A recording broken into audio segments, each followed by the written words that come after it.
ओम श्री परमात्मने नमः। अथ प्रथमो अध्याय। अवतरणिका।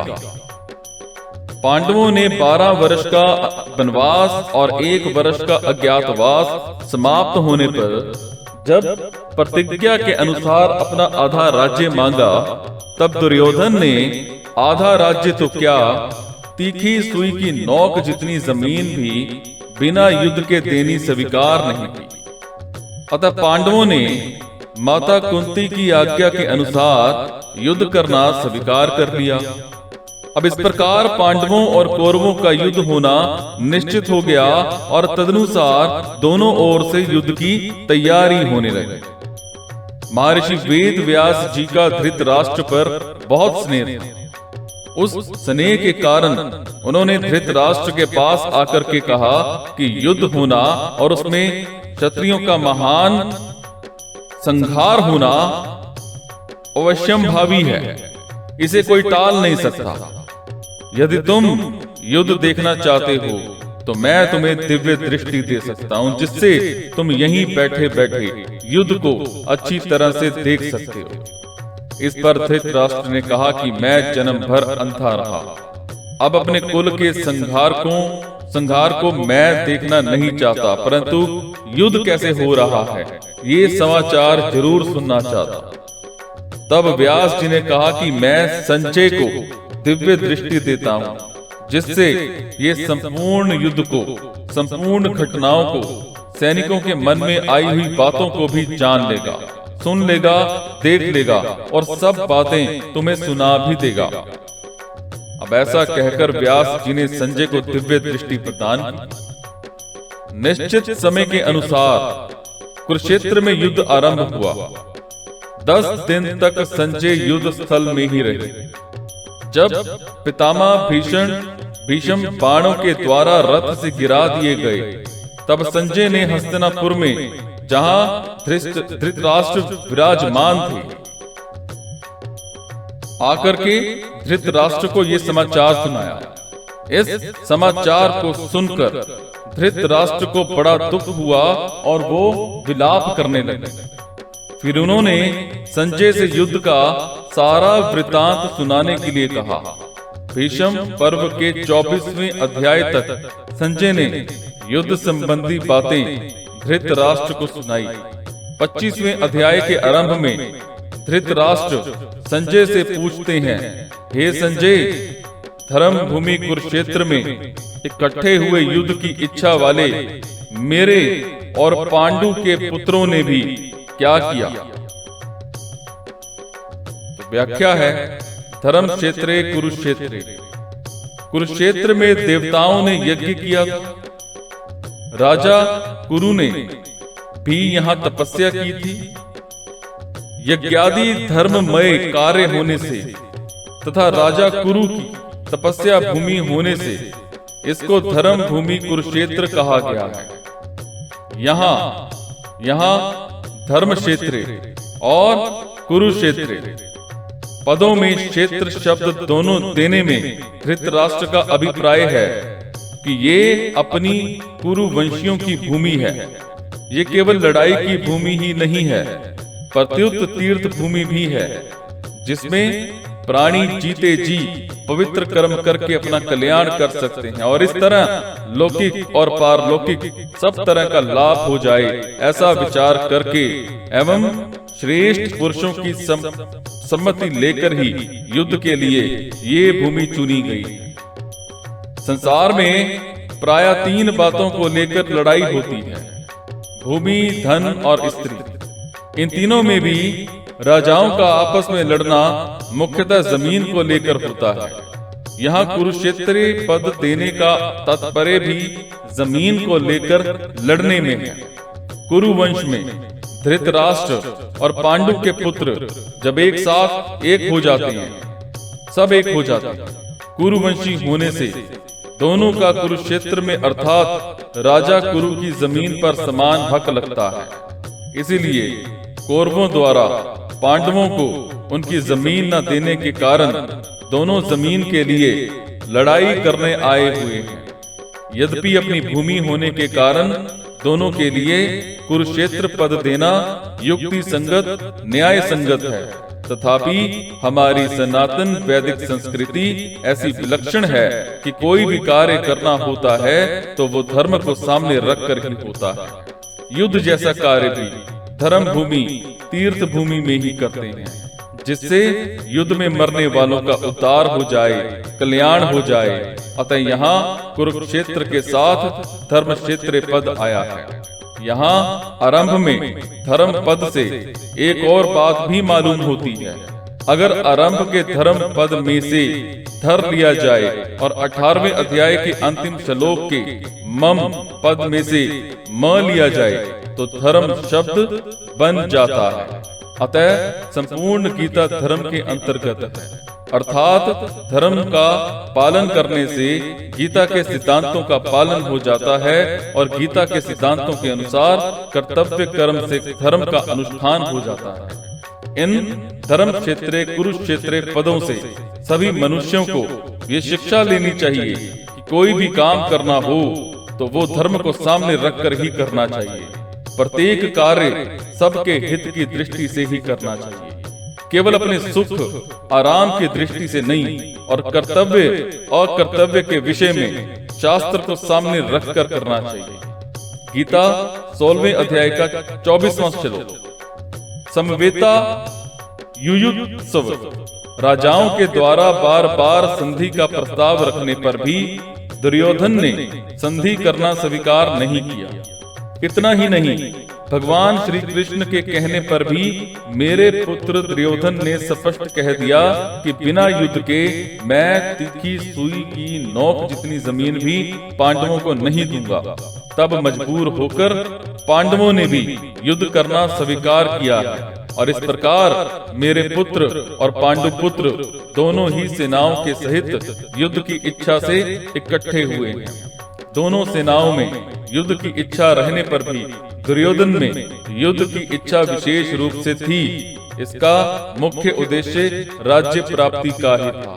वो राज्य प्राप्ति धर्म से हो चाहे अधर्म से, न्याय से हो चाहे अन्याय से, विहित रीति से हो चाहे निश्चित रीति से, किसी भी तरह से हमें राज्य मिलना चाहिए, ऐसा उसका भाव था। इसीलिए विशेष रूप से दुर्योधन का पक्ष ही युयुत्सु अर्थात युद्ध की इच्छा वाला था। पांडवों में धर्म की मुख्यता थी। उनका ऐसा भाव था कि हम चाहे जैसा जीवन निर्वाह कर लेंगे पर अपने धर्म में बाधा नहीं आने देंगे, धर्म के विरुद्ध नहीं चलेंगे।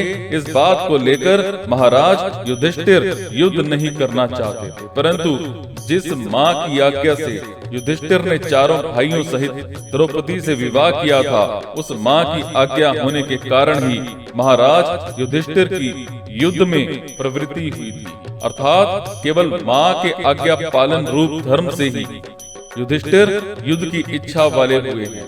तात्पर्य है कि दुर्योधन आदि तो राज्य को लेकर ही युयुत्सु थे, पर पांडव धर्म को लेकर ही युयुत्सु बने थे। ममका पांडवाश्चैव। पांडव धृतराष्ट्र को अपने पिता के बड़े भाई होने से पिता के समान मानते थे और उनकी आज्ञा का पालन करते थे। धृतराष्ट्र के द्वारा अनुचित आज्ञा देने पर भी पांडव उचित अनुचित का विचार न करके उनकी आज्ञा का पालन करते थे। अतः यहाँ माम का पद के अंतर्गत कौरव और पांडव दोनों आ जाते हैं। फिर भी पांडवा पद अलग देने का तात्पर्य है कि धृतराष्ट्र का अपने पुत्रों में तथा पांडु पुत्रों में समान भाव नहीं था। उनमें पक्षपात था, अपने पुत्रों के प्रति मोह था। वे दुर्योधन आदि को तो अपना मानते थे पर पांडवों को अपना नहीं मानते थे। इस कारण उन्होंने अपने पुत्रों के लिए माम का और पांडु पुत्रों के लिए पांडवा पद का प्रयोग किया है, क्योंकि जो भाव भीतर होते हैं वे ही प्राय वाणी से बाहर निकलते हैं। इस द्वैधी भाव के कारण ही धृतराष्ट्र को अपने कुल के संगार का दुख भोगना पड़ा। इससे मनुष्य मात्र को ये शिक्षा लेनी चाहिए कि वो अपने घरों में, मोहल्लों में, गांवों में, प्रांतों में, देशों में, संप्रदायों में द्वैधी भाव अर्थात ये अपने हैं, ये दूसरे हैं, ऐसा भाव न रखें। कारण कि द्वैधी भाव से आपस में प्रेम स्नेह नहीं होता, प्रत्युक्त कलह होती है। यहाँ पांडवा पद के साथ एवं एव पद देने का तात्पर्य है कि पांडव तो बड़े धर्मात्मा हैं, अतः उन्हें युद्ध नहीं करना चाहिए, परंतु वे भी युद्ध के लिए रणभूमि में आ गए तो वहां आकर उन्होंने क्या किया। मामका और पांडवा, इनमें से पहले मामका पद का उत्तर संजय आगे की श्लोक से 13वें श्लोक तक देंगे कि आपके पुत्र दुर्योधन ने पांडवों की सेना को देखकर द्रोणाचार्य के मन में पांडवों के प्रति द्वेष पैदा करने के लिए उनके पास जाकर पांडवों के मुख्य मुख्य सेनापतियों के नाम लिए। उसके बाद दुर्योधन ने अपनी सेना के मुख्य मुख्य योद्धाओं के नाम लेकर उन्हें रण कौशल आदि की प्रशंसा की।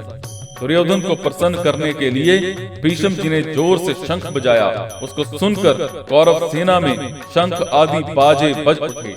फिर 14वें श्लोक से 19वें श्लोक तक पांडवा पद का उत्तर देने की रथ में बैठे हुए पांडव पक्षीय भगवान श्री कृष्ण ने शंख बजाया। उसके बाद अर्जुन, भीम, युधिष्ठिर, नकुल, सहदेव आदि ने अपने अपने शंख बजाए, जिससे दुर्योधन की सेना का हृदय दहल गया। उसके बाद भी संजय पांडवों की बात कहते कहते 20वें श्लोक से श्री कृष्ण और अर्जुन के संवाद का प्रसंग आरंभ करते हैं। किमकु व्रत, किम शब्द के अर्थ 3 अर्थ होते हैं: विकल्प, निंदा, आक्षेप और प्रश्न।